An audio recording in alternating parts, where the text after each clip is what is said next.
Allotment होता क्या है, और उसके बाद देखेंगे कि शेयर अलॉटमेंट करने के लिए जो कंपनी सेक्रेटरी होगा उसकी ड्यूटीज क्या होगी, उसे कौन कौन सी ड्यूटीज फुलफिल करनी होंगी। ओके, तो फर्स्ट है शेयर अलॉटमेंट। हमने देखा कि फर्स्ट क्या होता है, शेयर एप्लीकेशन कंपनी रिसीव करती है, उसके बाद कंपनी उस एप्लीकेशन को वेरीफाई करती है और उसके बाद according to the classification company share allot करती है। ओके, तो शेयर अलॉटमेंट क्या हुआ, a statement of share allotted among share application received in response to invitation made by the company to general public to subscribe to share is known as allotment of statement। तो यहाँ पे तीन चीजें consider हुई। पहले company ने invitation दिया, किसे इनविटेशन दिया, जनरल पब्लिक को। Invitation made by the company to general public, किस लिए इनविटेशन दिया था, to subscribe the shares, and in response to this general public ने वो इनविटेशन पढ़कर अगर उनको शेयर लेने होंगे तो वो एप्लीकेशन फिलअप करके इंटरमीडिएट्स के थ्रू कंपनी को भिजवाएंगे। तो इनविटेशन पहले दिया कंपनी ने, उसके बाद रिस्पॉन्स कौन करता है, जनरल पब्लिक को एप्लीकेशन फिल करके कंपनी को रिटर्न करती है। तो अब कंपनी क्या करेगी, जिनको शेयर अलॉट हुए होंगे उनको स्टेटमेंट बनाकर देंगी। अब वो स्टेटमेंट कैसा होगा, तो वो स्टेटमेंट कहलाएगा शेयर अलॉटमेंट स्टेटमेंट। और वो शेयर अलॉटमेंट स्टेटमेंट में कौन कौन सी बातें, कौन कौन सी डिटेल्स होती है, तो शेयर अलॉटमेंट स्टेटमेंट जो होता है उसमें पहले तो नेम ऑफ द एप्लीकेंट होता है, देन उसने कितने नंबर्स के लिए अप्लाई किया था, कितने नंबर्स ऑफ शेयर उसे अलॉट हुए हैं, number of shares, then PAN card number, then उसके बाद जिस भी इंटरमीडिएट्स के थ्रू अप्लाई किया होगा उनकी आईडी आएगी। तो ये चीजें कुछ होती है जो शेयर अलॉटमेंट स्टेटमेंट में कंसीडर की जाती है। ओके, तो फिर से देखते हैं कि शेयर अलॉटमेंट स्टेटमेंट किसे बोला जाता है, अ statement of share allotted among share application received. Statement किसे दिया गया, जो एप्लीकेशन रिसीव की गई थी उन लोगों के बीच में किन्हीं लोगों को शेयर अलॉट किए गए होंगे, बिकॉज इफ हायर एप्लीकेशन आई होगी तो कुछ एप्लीकेशन को रिजेक्ट करना पड़ेगा। तो इसलिए a statement of share allotted among share application received in response to invitation made by the company to general public to subscribe to share is known as share allotment statement. तो ये हुआ हमारा share allotment statement. Next आता है कि ये share allotment statement prepare करने तक कंपनी सेक्रेटरी की कौन कौन सी ड्यूटीज होती है। तो हमने कुछ ड्यूटीज तो पहले पढ़ भी ली है, फिर भी एक बार कंसीडर कर लेते हैं कि कौन कौन सी ड्यूटीज होती है, कौन कौन से प्रोविजन उसको फुलफिल करने होते हैं। फर्स्ट आता है opening of a escrow bank account with a schedule bank. तो हमने पहले देखा था opening of a bank account में शेयर एप्लीकेशन की प्रोसीजर में फर्स्ट पॉइंट था opening of a bank account. तो उसमें हमने देखा था कि कंपनी को फर्स्ट एक एस्क्रो बैंक अकाउंट ओपन करना होता है for the application of a share. Application की प्रोसीजर के लिए कंपनी को एस्क्रो बैंक अकाउंट ओपन करना होता है और वो भी शेड्यूल बैंक अकाउंट में। तो ये ड्यूटी किसकी है, कंपनी सेक्रेटरी।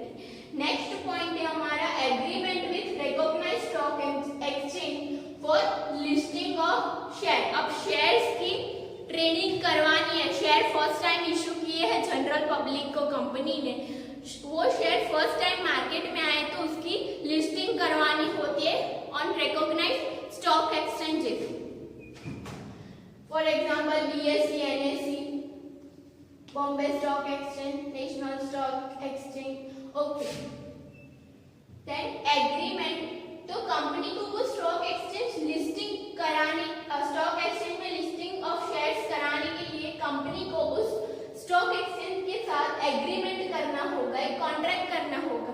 देन नेक्स्ट आता है agreement with various intermediaries. Intermediaries हमने पहले देखा था, लीड मैनेजर होते हैं, देन डिपॉजिटरी पार्टिसिपेंट्स होते हैं, ब्रोकर्स होते हैं, फाइनेंशियल इंस्टीट्यूशन होती है, बैंक्स होती है, बैंकर्स टू द इश्यू होते हैं। बैंकर्स टू द इश्यू का कॉन्सेप्ट हमने पहले देख लिया था।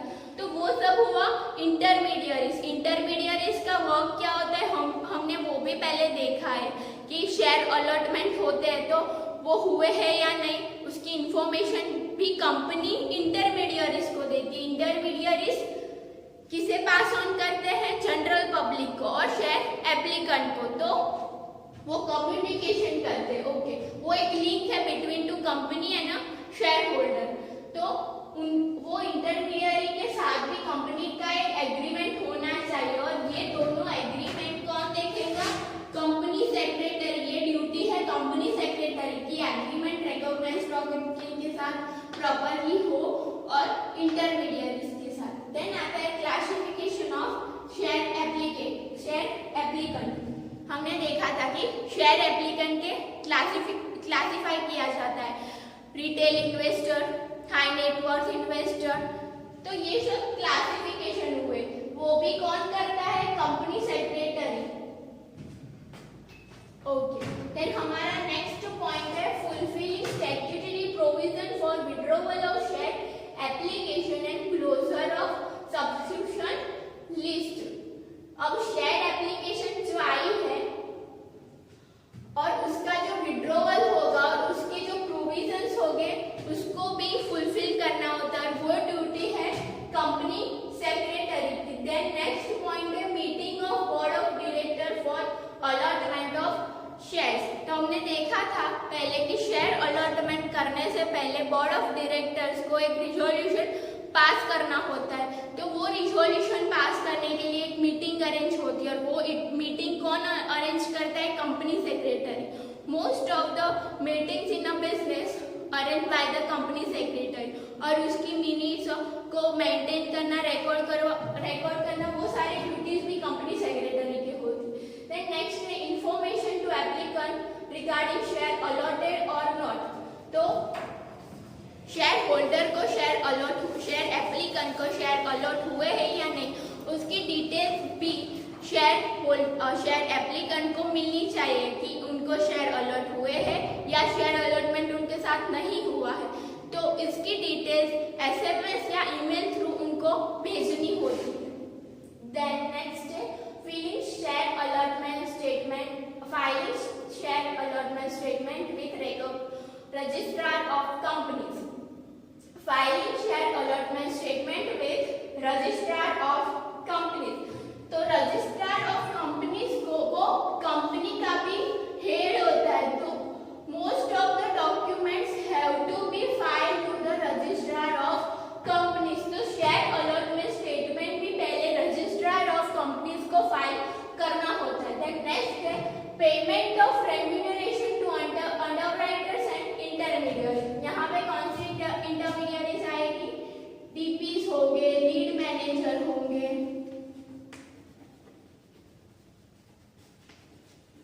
एक्सेट्रा। तो उनको भी टाइम टू टाइम पेमेंट हो, इसकी ड्यूटीज किसके पास है? कंपनी सेक्रेटरी के पास। कि अंडरराइटर को कौन सा पेमेंट होता है? तो अंडरराइटर का कॉन्सेप्ट हमने पहले देखा था कि अंडरराइटर कौन होते हैं। तो ओके, और अंडरराइटर को पेमेंट किस बेस पे दिया जाता है? तो कमीशन के बेस पे दिया जाता है। तो उनको प्रॉपर कमीशन मिल रहा है या नहीं? देन इंटरमीडिएट्स होती है लीड मैनेजर, तो उनको पेमेंट मिल रहा है या नहीं, उसकी ड्यूटीज है कंपनी सेक्रेटरी के पास। Then listing of shares on recognised stock exchange. तो शेयर्स का लिस्टिंग करवाना भी कंपनी सेक्रेटरी को देखना होता है। ओके, तो ये हुई सारी ड्यूटीज जो कंपनी सेक्रेटरी को फुलफिल करनी होती है रिगार्डिंग टू शेयर अलॉटमेंट।